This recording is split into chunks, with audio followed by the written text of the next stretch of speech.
Morning, morning, morning, morning. Welcome to another episode of Tie 24 Sports. Tie 24 Sports. You see the title. We got college football week 11, but since college basketball is starting back, it started back this week. It's going to get even bigger as we go to Monday night. We had the big game last night with Kansas and Carolina. We got a UNLV in Memphis today. We're going to get to that. But it's a lot going on. NBA, college football, college basketball, NHL, NFL tomorrow. So make sure you tune back in. But let's get to the picks. So we got the Miami Hurricanes money line. I got Ohio State minus 20.5. I got Minnesota minus 2.5. Cincinnati Bearcats for college football minus they're gonna be money line. UConn money line. Marshall money line. Ole Miss with the upset against Georgia money line. Indiana money line. Iowa State with a comeback this week money line. I got a Clemson money line. Army minus 2.5. You probably can make it more than that, but I just do the 2.5. I got Vanderbilt over South Carolina in the big SEC matchup money line, and then I got Pittsburgh minus 2.5. So you guys go ahead and lock those in. I'm gonna give you a second. And Vegas, man, they up to no good again. If you look on the screen on Instagram, I already got it pulled up. How does Iowa, big time Iowa, that have been beating up on people like what they did to Washington, go out west, the time change, and I don't know, they can't handle it. They lose to UCLA, not USC, but UCLA. And speaking of out west, USC's changed their quarterback, so Miller Moss may be in the transfer portal next year. Miami will take them, because they got, Lincoln Riley. I think he just did that to save his job. I'm making a change up at quarterback. It was nothing wrong with Miller Moss. He been throwing for 300, 250 every game. He only had really like two bad games. It's that defense, and not even the defense. It's really just the late game coaching. They've had leads in almost every loss they had in the fourth quarter with like under 5 minutes. So that's coaching really. Because if you can win for 3 quarters, why you can't win for half a quarter? 3.5 quarters you winning. So I don't know what's going on with Lincoln Riley. They're comparing resumes of TCU from 22 to BYU of 2004. They both were 8-0 at this point. One score on wins. They were 3-0. Versus the top 25, they were 2-0. They weren't ranking in the preseason. The previous season, they were 5-7. But the thing with BYU is they passed the eye test to me. They're not a national championship team, but TCU did the same thing. It was a 14 playoff, but they'll win a playoff game depending on who they play, just based off of experience. You got to remember, those are Mormons, so a lot of their seniors and juniors are 23, 24 years old, 22 years old. So those are grown men that are supposed to be in the NFL with wives and kids playing against some of these teenagers on these other teams. So they may not be as athletic, but they're more experienced. They're more wise. These are grown men. They got that grown man strength in the trenches. That's why they're beating up on them Big 12 teams, because a lot of Big 12 teams aren't built the way they're built. Now, we all know Joe Klatt went to Colorado. You remember the famous video where Miami Hurricanes from Colorado came to Miami. He threw a pick and he got cracked back by one of the linebackers for Miami. But this is Joe Klatt all those years later. He works at Fox, and he's pumping up his Buffaloes. He's pumping up Deion, Shador, Travis Hunter. He's saying Travis Hunter is the runaway Heisman. They don't even want to mention Cam Ward. Well, he's mentioning Cam Ward. But he's very big in the media, and he's pushing his program. So that's another reason why Deion has an ace in the hole, because he has a big Colorado alumni that's one of the biggest guys and the youngest guys in college football sports media. You know, Kirk Herbstreit look young, but a lot of those guys getting up in their 50s. Joe Klatt only like 40 years old. You know, he was just playing college football about 20 years ago. So that seems old as a player, but that's young as a media personality. He's aligned with Carla Coherd, and, you know, a lot of people are falling off of ESPN. Fox is getting bigger. And Joe Klatt, after Carla Coherd, he's the biggest face of Fox. You know what I mean? And he's a big proponent for Colorado. Now, this BYU and Utah game, I'm staying away from it for the sake of Kenny. You know, a wise man would go with BYU. Last year, I think last year, no, not last year, but the last 10 times they played, so in 21 they played. I don't know why. I guess they didn't play in 22 and 23. BYU got the upset. But 9 out of the last 10 times it's been Utah. Now, traditionally, you know, BYU was the team that had the national championship, had Steve Young, had Ty Detmer, the Heisman and all that. But then when Utah came up, they kind of just totally flipped it and erased BYU out of people's mind, because BYU was a big time program in the 80s, 90s, early 2000s. Then early 2000s, Utah just became that big program with Alex Smith and with Brian Johnson and hopefully Kenan Johnson. Next year you got to rest up. And basically, let me bring up the NHL picks too. My bad. I've been doing all this talking. Basically, BYU was trying to take that state back. It's also going to be a three-headed race, because with the Pac-12 coming back, I think Utah State is going to be a part of the Pac-12, so they're going to try to get their weight up. But these two Big 12 programs are the big programs out west in Utah and the Colorado, Arizona area.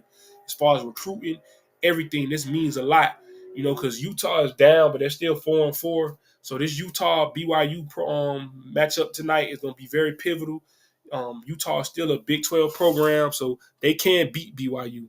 But as far as the NHL, we got Buffalo money line, Florida money line, and we got the LA Kings money line.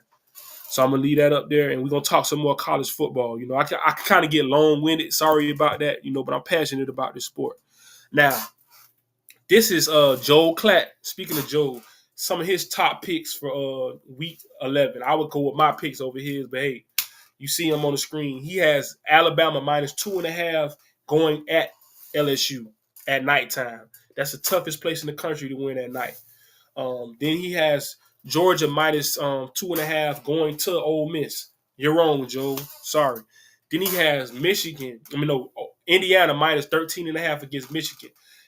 That's actually being nice, because Indiana has beat every opponent this year by at least 14 points. Then he has Texas Tech +3.5 against Colorado. He being slick. So that gives Colorado room to win by a field goal. So that's not a bad bet. But I don't know, because Colorado can lose, or they can. Now, I don't think they're going to blow them out. Those are evenly matched teams, and it's at Texas Tech. That's another hard place to play in the Big 12. So I don't know. I would go probably +10. I'll just go with Colorado money line. I'm riding with Colorado today. I'm surprised he went with the Texas Tech plus, which the plus means they're going to lose, but they won't lose by more than 4 points. All right. So BYU and Utah, he's going with BYU -3.5. So he doesn't even think it's going to be a field goal. You might as well take the 6.5. That looked like a touchdown game. But that's Joel Klatt's opinion. That is not my opinion. I showed you what my picks were. They're showing most likely upsets. I'm seeing some of my teams up there. The Ole Misses, the Miami. So we're going to keep our fingers crossed. But God is good all the time. So that's not going to happen. Okay, noon kickoff on Fox. We got Purdue and Ohio State. Ohio State. It's that for Oregon. They both throw up the O, but Oregon won, so that O gonna be for Oregon until next year. Shout out to Jeremiah Smith from Chaminade, Madonna. And speaking of local high schools, I'm gonna see if I can pull this up. And let's go to the basketball pick. So we got the Cavaliers money line. I got the Atlanta Hawks money line, but I want to pull this up because this is an interesting story in high school local football. If I can't find it, then we'll go back to college football. But I want to see if I can pull this up, because I want you guys' opinions. If you can get in the comment section and let me know, because I feel like Miami Central has been done wrong. A lot of people don't agree. Some people do agree. I feel like you can suspend the coach like how they did in college football, but to totally suspend the team and take them out of the playoffs, I don't agree with that. I'm trying to see if it's going to come up. Did they even cover it? Maybe this is it. Okay, so no, this isn't it. I'm sorry. I should have had it already prepared. I just figured it would be there because it's a top story. But basically, Miami Central High School, they won't release any information. But basically, they're alluding to the program had to forfeit 9 victories, and New Orleans had to forfeit one, and another school in South Florida, I think some school in Broward had to forfeit some victories for uneligible players that were too old to be playing high school football. And it's unfortunate. I'm not going to spread any more rumors, but they're rumoring that a local high school football coach that's very prominent in the area, very well-known guy, dropped a dime on him, like the dude from Nebraska on the movie Belly. You remember when he was eating a banana? Like, I don't like that. I'm going to drop a dime on him. Yeah, the dude, the flyest dude in Omaha. Yeah, they saying that one of the football coaches down here in South Florida that doesn't like Central basically dropped the dime on Central and on Northern and other programs. I don't know how true that is. I'm not seeing it, so I don't know what are they trying to hide this. Maybe they overturning it. But this is basically the high school brackets down here in South Florida. You got Chaminade, they're the number 1 seed in 1A Region 4. Edison, wink wink, is number 3 in Region 4. Then you got Miami Booker T. Booker T, number 1. And this is in the region though, because you still got the other region though in the north or whatever. This is the south. Miami Booker T, the 1 seed. Monsignor Pace, the 3 seed. You got LaSalle, number 2. You got Gulliver Prep 7. You got Carol City. Shout out to Carol City, number 5. They're gonna be playing Cardinal Gibbons. I don't know if they're gonna be able to win that one. North Miami, shout out to them Haitians. They gonna be playing Booker T. We got the Northwestern Bulls. Now they're the 1 seed because there's no Central, so I guess it's still standing up. Central is eliminated from the playoffs as we speak. I don't know if they can talk to the governor, the mayor, President Trump. I don't know who they can talk to, President Biden, see if they can get something done. Ron DeSantis, but a lot of people want Central in the playoffs. I don't know if they can figure that out because they did this to Central back in the early 2000s when they were supposed to go to state. That year when Northern ended up beating Northwestern. Central was undefeated. I don't know if you guys remember that, like in 01 or 03, 04, 02. It was early O's, not Cheerios, but early O's. But they got Northwestern playing against Collier, and that's no match for them. We saw, if you take away that Central game, Northwestern really supposed to be undefeated because the 2 losses they had was because the coach was being over aggressive when they had late leads throwing interceptions. If it's not for that, they beat Venice and they beat Northern. They're arguably better than Northern. They're more talented, but I think Northern is still a better coach team on offense and defense. That DB coach that says he's the best DB coach in the country. Because now that Northwestern's not around, the 2 seed is Key West. And that's no disrespect to Key West. This is one of the best Key West teams they've had in a long time. Because we used to beat up on Key West when I was at Pace. But, Northwestern is going to go to state a year early. They were going to go next year anyway, probably, unless Central reloaded, we're recruiting players. But, it is what it is. They knocking Central off. Then you got American Heritage, they're the 1 seed in 4A on bracket 4, followed by Norland. They already squared off, but I wouldn't be surprised if American Heritage on winning when it count in the playoffs. We're going to see Norland going to have to prove themselves in the playoffs, but they starting off with Hialeah, the 7 seed. So it's a lot of South Florida teams in the playoffs, which is a good thing. I'm glad they spread them out. They're not all in the same classification like they were when they did the Suburban and Metro. That wasn't cool. Okay, now we got Delray Atlantic in 5A. They're the number 1 seed. Miramar's number 4. St. Thomas is number 2, but I would go with St. Thomas over Delray. I think Delray's just there because St. Thomas had a tougher schedule. You got South Ridge, 1 seed into 6A football. I'm still in love with Homestead. South Ridge going to have to prove it to me. And then 7A, you got Columbus. You go book that. They going to state. No disrespect to Palmetto. But yeah, that's what's going on in high school football down here in South Florida. Also, I got those college basketball picks for you guys. So I'm going to go with Seton Hall, money line. We're going to go with University of Tennessee. We're going to go with Dartmouth, Drexel, and then Memphis with the money line over UNLV. Yes, indeed. I got Memphis basketball. Shout out to Penny Hardaway. There's been a lot of turmoil in that program. We want to see, Penny, you playing for your job. I mean, you coaching for your job. You're not playing no more. But Penny Hardaway, you got to get it. You got to get it together, man. You fired all those coaches. You got rid of all those people. So we want to see what's going to happen. What is going to happen with Penny Hardaway now that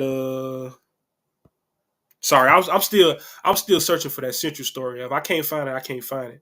It seems like nobody's page has it. They usually have it on here.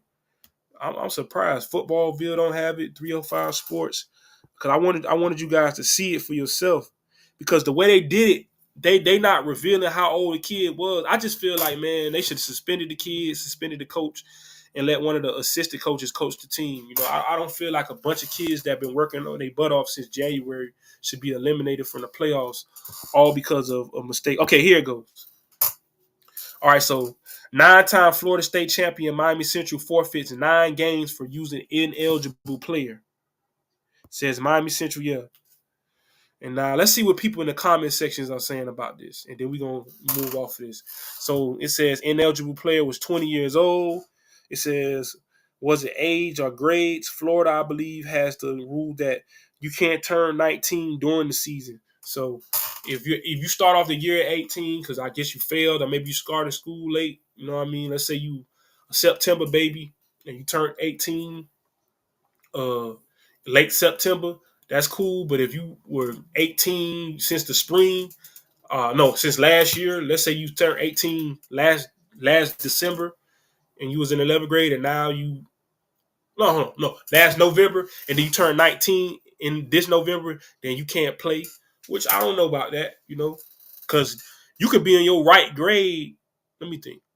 No, I'm wrong. I'm wrong. Never mind. Because I was gonna say, because no, they right. Because even if you turn 18 in November, you would still start off the year at 17. They talking about people that turn 19 during the season. Then it said Jit was a 14th grader. Well, he was in 14th grade. Somebody said 20-year-old in high school is wild. You supposed to be getting ready for the NFL, not prom. You're not supposed to get ready for the NFL at 20 years old. People just be talking.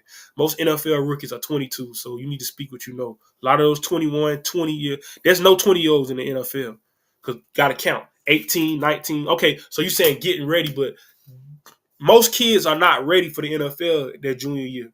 Red shirt junior, true senior maybe, which is very few true seniors. Most kids red shirt, so it usually take 4 or 5 years. It says forget that kid.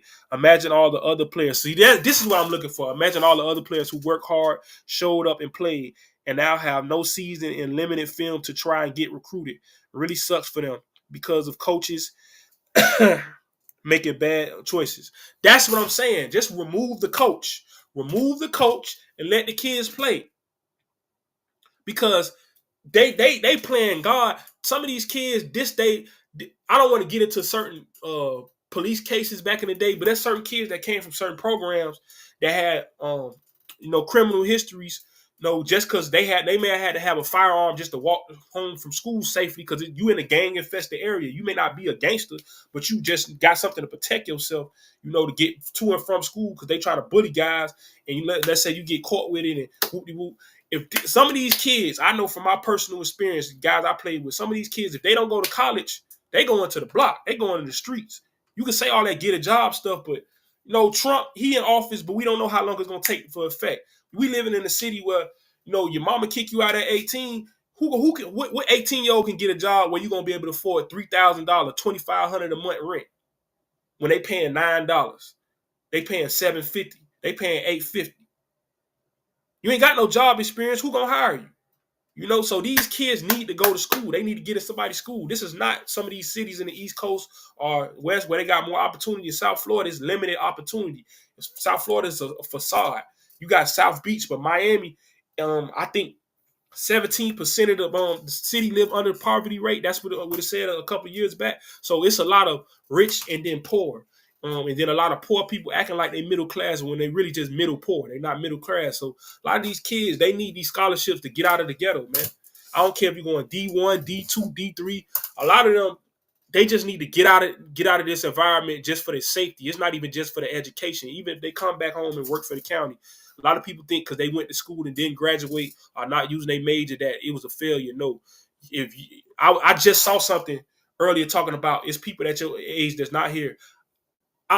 Almost bring you to tears when you think about some of your classmates or part one of football, and you hear about what happened to such and such 45 years. What happened to such and such? They did. You know what I mean? It's like kids need to get out of this environment.